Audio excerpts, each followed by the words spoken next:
A few moments later. Halo, apa kabar Anda semua? Kembali berjumpa dengan saya, Hertz Munarif dari Forum News Network. Ini banyak perkembangan menarik dalam sehari terakhir dan saya ingin mengajak Anda ngobrol dengan Bung Rocky Gerung nih.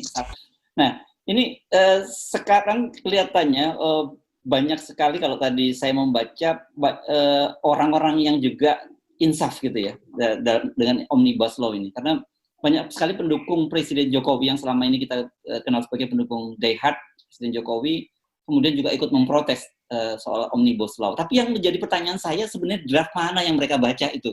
Karena sampai sekarang anggota DPR sendiri juga pada bingung tuh. Sebenarnya yang diresmikan tuh undang-undang yang mana gitu. Ya ini hal yang menarik juga, artinya orang nggak ngerti apa sebetulnya yang diinginkan Presiden dengan mempromosikan kembali keuntungan dari undang-undang itu. Tetapi justru pendukung-pendukungnya yang ngomelin dia tuh. Jadi ini kan yang lucu adalah para pendukung diehard Presiden Jokowi, terutama kalangan akademisi, menganggap Presiden tidak pro rakyat bawah itu. Padahal problem kita juga belum jelas tuh. Jangan-jangan betul-betul undang-undang itu pro rakyat bawah tuh. Kan statusnya masih hoax kan. Jadi saya anggap juga mereka tobatnya itu juga karena hoax. Jadi bertobat karena hoax itu kan. Dan mungkin udah bosan mereka diehard ini di kolam cebong, jadi ingin pindah ke kandang bebek juga tuh. Jadi boleh dianggap bahwa ada hijrah dari kolam cebong ke kandang bebek. Ya. Kan saya tadi juga sempat mendapat kiriman tuh video, tapi saya masih belum cek lagi apakah itu video betul. Tapi sejauh ini katanya betul karena itu tayangan di Kompas TV gitu. Bagaimana seorang juru bicara polisi yang ditanya oleh seorang presenter. Jadi kalau banyak orang yang kemudian ditangkap karena dituduh menyebarkan hoax, itu kira-kira dasarnya apa gitu? Karena ketika ditanya polisi menggunakan draft yang mana, itu yang polisi juga belum bisa menjelaskan. Saya sebetulnya bukan prihatin ya, antara lucu dan konyol karena akhirnya aparat itu jadi bulan-bulanan pers. Padahal aparat ini memang dimaksudkan untuk menertibkan kekacauan informasi, tapi dia sendiri nggak punya basis informasi yang utuh gitu. Karena itu pasti dia kelihatan gugup tuh, dan saya kira dia dari awal dia udah tahu kalau masuk di depan kamera televisi dia harus cari cara agar supaya seolah-olah bisa menunjukkan di mana sumber hoaxnya. Tapi beliau-beliau ini lupa bahwa pengetahuan publik tentang politik Indonesia itu bukan sekedar hari-hari ini hoaxnya. Dari dulu saya bahkan terangkan bahwa pemerintah ada pembuat hoax terbaik itu. Jadi udah terjadi semacam upaya untuk justru memperolok-olok keterangan pejabat negara, termasuk teman-teman di kepolisian. Jadi berbahaya sekali. Akibat dari undang-undang ini sangat berbahaya, bukan sekedar pada buruh, pada hutan, pada lingkungan segala macam, tapi juga pada pride pejabat negara tuh. Kan akhirnya polisi itu direndahkan statusnya jadi sekedar juru bicara untuk menghalangi orang mempertanyakan mana hoax mana bukan itu. Jadi undang-undang ini betul-betul melengkapkan seluruh kedunguan Republik ini.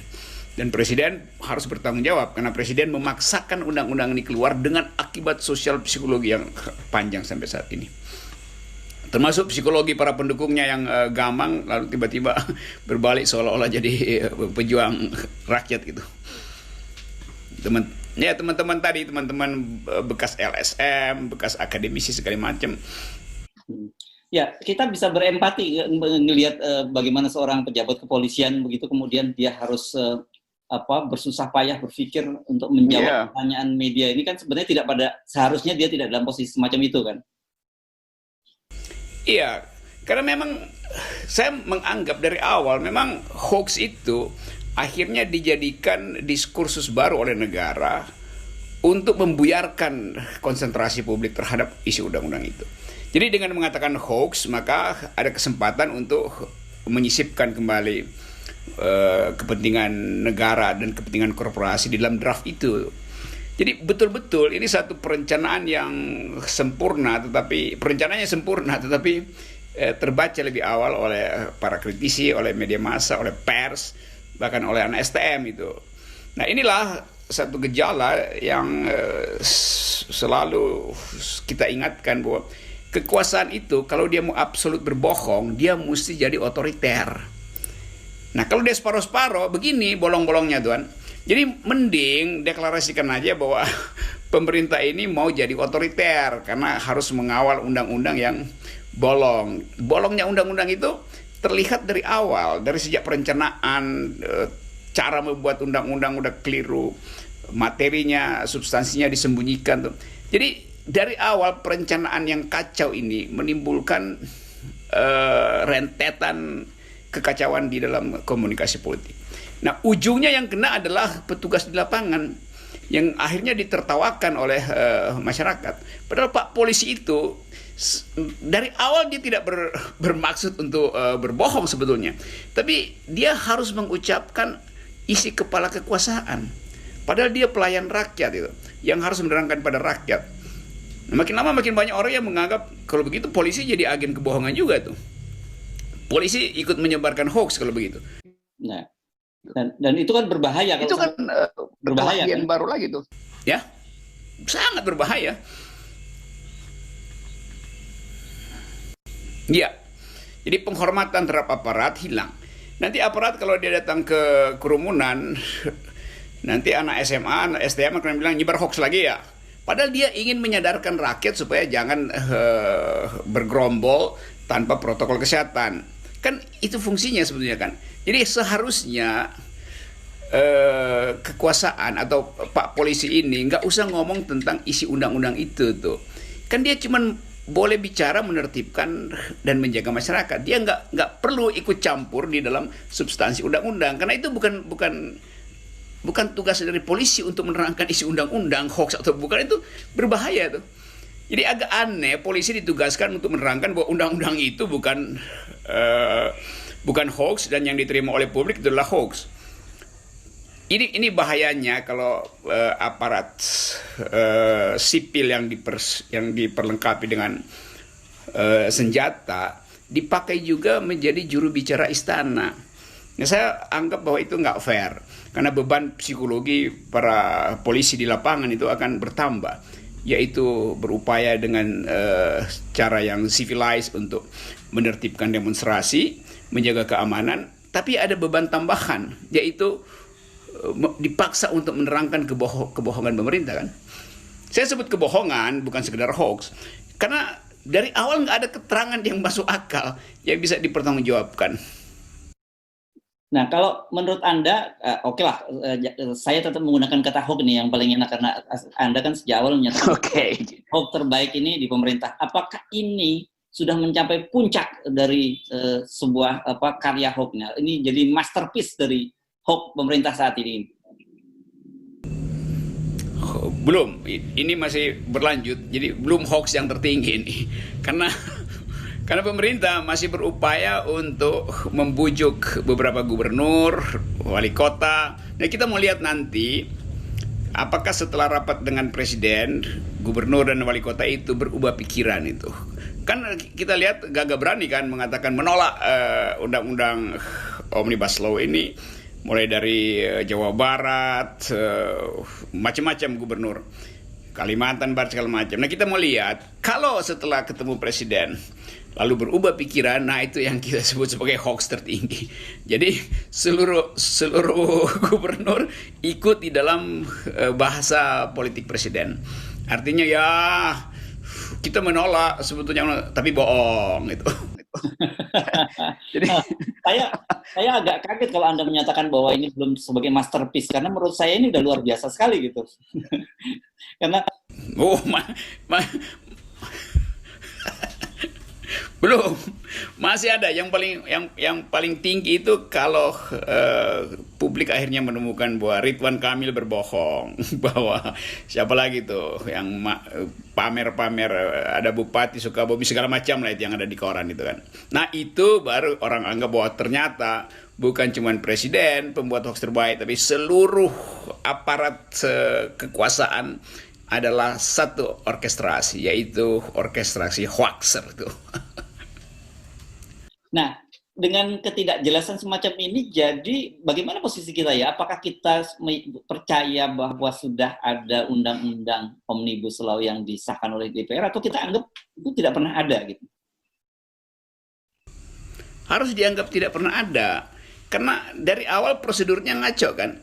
Kalau dia disahkan pun oke, dia ada secara formil, tapi akan ditolak. Tapi secara formil pun nggak ada, karena barangnya nggak disahkan. Jadi anggota DPR yang kemarin itu kan sebetulnya semacam ya betul yang kita sebut satir bebek itu, yang mendengarkan aja ketuanya di depan bilang sah ya, wek, artinya sah, maka diketok. Ada yang bilang enggak, itu enggak sah, maka mic-nya dimatikan. Jadi inspirasi itu yang nyampe ke Donald Trump itu sebagai Donald yang diledek juga sebagai Donald bebek. Jadi ikuti aja tuh cara berpikir Republik Indonesia tuh.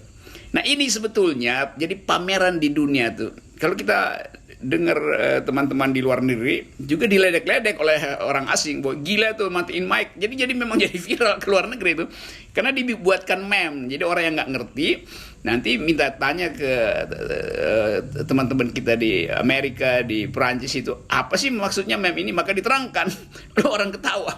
Wow, bagaimana mungkin Indonesia menyebut demokrasi tetapi orang mengucapkan satu kalimat tidak dimungkinkan. Jadi tidak dimungkinkan mengucapkan kalimat tidak, padahal parlemen adalah tempat untuk menidak. Bukan menindak, menidak itu, mengatakan tidak itu.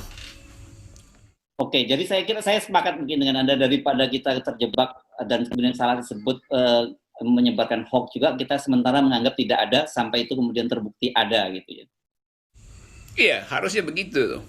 Sama seperti segala hal yang menyangkut kepastian harus dinyatakan tiada lebih dahulu sebelum dibuktikan ada, kan begitu cara berpikirnya kan. Oke, saya kira clear Bung Rocky Gerung. Kita tunggu saja kalau gitu sebenarnya mana draft yang betul dan mana yang sudah disahkan kemarin. Karena sampai sekarang bukan hanya kita masyarakat, tetapi anggota DPR sendiri juga banyak yang kebingungan. Ya, itu semoga ada perubahan cara berpikir sehingga rejim berupaya untuk menipu dengan cara yang masuk akal. Jadi kalau menipu jadi tipuannya juga masuk akal supaya nggak diledek oleh pers. Karena begitu tipuan itu tidak berhasil, maka mereka yang juga berupaya untuk seolah-olah kritis kehilangan kesempatan. Jadi mereka yang kritis, yang berhenti untuk mengabdi pada kekuasaan sebetulnya lagi pindah dari status cebong pergi ke bebek. Tapi sebetulnya sama aja. Di dalam tubuh bebek ada jiwa cebong itu soalnya. Oke, baik, terima kasih Bung Rocky Gerung. Yap.